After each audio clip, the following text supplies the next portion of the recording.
So I was asked in the comments of one of my movie reviews videos to give you a movie review of the movie Heathers. However, I have seen Heathers before, and if it's just a standalone movie review, I like it to be a sort of first impression. So I decided to take a look at 5 Winona Ryder films and rank them and review them for you here today. Welcome back, or if you are new here, welcome. My name is Katrina and I make bookish content here on this channel at least twice a week, and then movie reviews or book to movie content here at the weekend. My reviews are always spoiler free, and all of my social media links as well as my blog is linked in the description box below, so you can keep up with my reading in between times. I will also leave a playlist of my movie reviews linked up here in case you are looking for something to watch this week, and you can see my thoughts on some of the recent new straight to home premiere movies that I've been watching. So yes, I was asked to review the movie Heathers, but because I'd seen it before, I decided to go through and pick 5, because 5 seemed like a good number, Winona Ryder films, watch or rewatch them, and then give you a ranking and reviewing here. So it's a little twist on a video, and this is why it's taken a little bit longer for this video to come to fruition, because I did have to watch and review and make notes on 5 different films. So I am going to be brutal and I am going to rank them.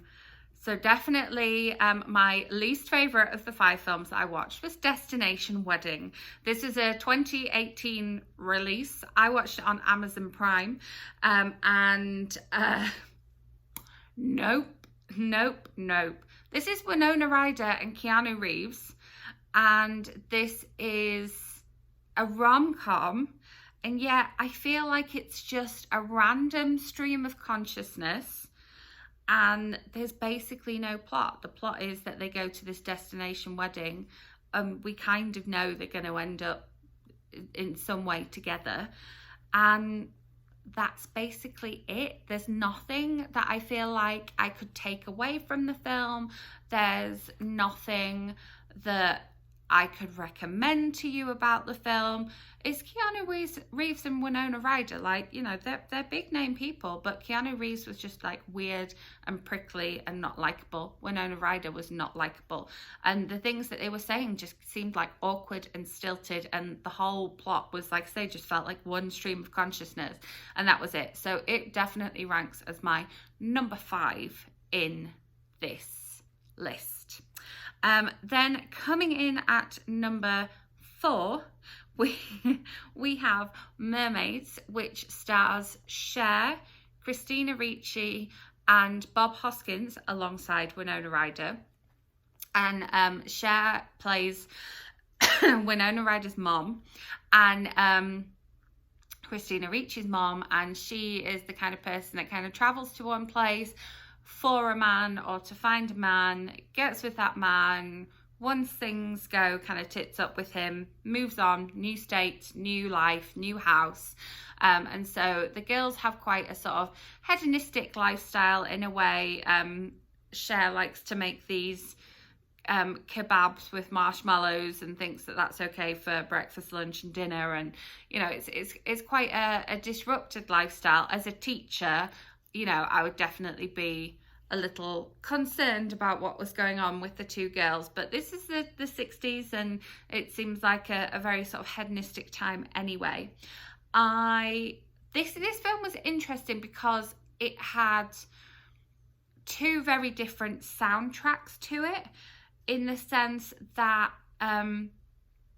it's got this soundtrack of really great sort of 60s and late 50s hits, which I really liked, and gave the film a really like upbeat energy when that soundtrack was playing. And then it's got this other soundtrack, which I don't know if they kind of picked up on some of the kind of more atmospheric, like spooky horror type music from Heathers, and was like, oh, that really worked, let's put some of that in. Because yeah, the two things were like really, really distinctive, and like they did come in different parts of the film, but I was really enjoying one soundtrack and then found the other soundtrack just really kind of creepy and really kind of brought the tone of the film down, which if they were trying to do that, I guess, but it was very, very stilted. There was not a really good transition between the two. I just never bought Cher and Bob Hoskins' relationship. Like, they were both doing a good job of what they were doing, but like I didn't buy into their relationship at all. I didn't like what Cher was doing. And then Winona Ryder's character is just kind of creepy and kind of quirky. But then I found when I was ranking these 5 films anyway that they're all quite quirky. And this one here begins the films where Winona Ryder provides a voiceover, because 3 out of these 5 films she provides a voiceover, and it's quite interesting that they've decided to go with that. And I'm trying to think of any of the other films that she's been in if she provides a voiceover, so I'll have to look into that and get back to you. So coming in at number 3 is the reason for this video is the movie Heathers, and this is the 1989 dark comedy. So this came out a year before Mermaids and a long time before Destination Wedding, and I definitely liked it as a film, but it just it isn't one of my favorite films because of the kind of unexpected content. I knew that it was a dark comedy, and even kind of rewatching it, I was like, oh, this film is like violent, and there's a lot of kind of sex and mention of sex and throwaway comments about casual sex between teenagers, and then throwaway comments about suicide and throwaway comments about murder, and Veronica and JD's relationship is obviously a very, very abusive relationship. I think it works both ways though, and it's like, I feel like that's kind of not really touched upon, and so that's why it doesn't quite sit right with me. I like the concept of taking the teen film and doing something a lot darker and doing something different from, your 16 Candles, your Pretty in Pink, and I get where that came from, and I can see absolutely why it is a cult hit and a cult classic. And some of the lines in this film that, aren't to do with suicide and murder and pressuring each other into sex and what have you, are really funny and really clever. And I think that Winona Ryder's acting in this one, I think this is like kind of peak here. It's really good, and that's why it kind of ranks in the middle of the road for me. And if it was one of my regular movie reviews and this was a new release that had just come out in the cinema, I think my judgment of should you go and use your cinema going money to go and view this, I would probably say yes, so that you can form an opinion on it, because I want to know what people's opinions of it is, and I can see why I was asked to review that one on this channel, because I think it is a very polarizing film, and even after watching it a couple of times, I'm still like, do I like it? Do I not like it? I think there's enough that I don't like about it to say that it's not, a favorite of mine, and I won't sort of take pleasure in re-watching it, but I can see what it's trying to do, and there's some clever writing and there's some good acting. And it was almost kind of ahead of its time in a way. So yeah, that's kind of my summary of Heathers, which comes in at number 3 on my ranking of my 5 Winona Ryder films. And then my final 2 are definitely 2 favorite films of mine, and this is what kind of spurred me to go, oh yeah, we'll do a 5 reviews and a ranking. So coming in at this is really difficult. It's really, because these films are so different, these last 2. Coming in at number 2 today, if you ask me tomorrow, this might be a different answer. And now I sound like Mark Kermode and his like top 10 of the year. He's always like, if you ask me tomorrow, I might have a different answer in these top 3. But yeah, if you ask me tomorrow, it might be different. But today, I'm saying that Girl Interrupted is my number 2.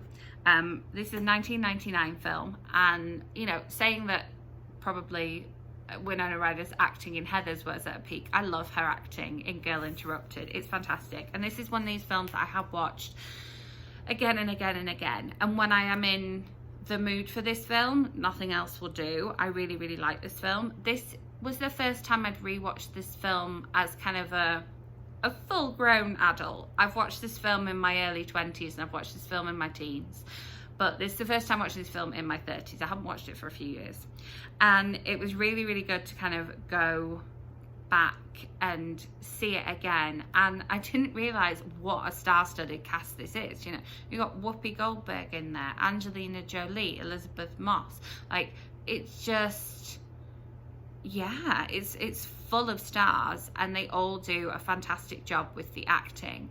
And again, it's set, all of these, I feel, apart from, we've got Destination Wedding and Heathers, which is set at the time, but then the other films in this are definitely historically set, not set in the time that they're filmed. And so we see what life was like in a mental institution, as it was called at the time back then, and what a horrible place it was, and how people's mental health all differs so dramatically and drastically. And so why are we trying to deal with it with the same doctor and the same nurses in the same place, and why are people sharing rooms in these places, and looking at, you know, introspective. For this one, it doesn't have a voiceover, but it could have had a voiceover. I feel like we kind of see things through Winona Ryder's eyes, and so she could have done a voiceover. But then I think the fact that the film is quite quiet and is quite slow is a good thing, and I really love it. And if you haven't seen it, it's definitely a dark film and deals with some dark content, bit like Heathers, but I've always liked it, and I watched it when it first came out and really enjoyed it then, and I watched it a few weeks ago and it stood up, and I still really enjoy it now. So yeah, as I say, this is also my top pick today, is also a film that I've watched again and again. And if you ask me tomorrow, it might be that Girl Interrupted is number 1 and this is number 2, but like my top film in this ranking of Winona Ryder films would be the 1994 version of Little Women, because that film, to me, it's my film that I go to when I'm not feeling very well. It's, you know, the on the sofa with the duvet and the cup of tea, Sunday afternoon, feeling rubbish type of film. It's a film that I watch at Christmas, because a lot of it's at Christmas time. It's Winona Ryder, it's Susan Sarandon, it's Christian Bale, and Christian Bale will always be my Teddy. You know, Timothée Chalamet did a great job of his version of Teddy, but Christian Bale will always be my Theodore Lawrence. And in a sense, Winona Ryder will always be my Jo, but I do love Saoirse Ronan's portrayal of Jo as well. I feel like maybe I should do a comparison of the Little Women films. If you would like that, let me know in the comments below. But yeah, I love this film so much, and I think because it's the one that I grew up with, that's why I love it so much. I really, really do love the new one, and I've seen, you know, I saw the new one 3 times in cinemas, but Winona Ryder in Little Women being Jo and just being fabulous, and her chemistry with Christian Bale, and, you know, her chemistry with the other Little Women, like her relationship with Beth and her and Claire Danes on the screen. Oh, it's just lovely and wonderful. And as I'm saying this now, I want to watch it again. And, you know, it's one of those that I could finish watching and then probably start watching again, and it makes me cry every time. I think it's the only film out of the 5 that actually makes me cry as well as makes me laugh. So maybe that's why it's number 1 in my ranking. So there you have it. Thank you so much for the request of watching Heather's. If you have a request of a film that you want me to watch and review here on this channel, leave it in the comments. It could turn into a whole video, or if it's a newer release or one that I haven't seen, I will make a standalone movie review of it. Let me know in the comments as well if you enjoyed this format, something different.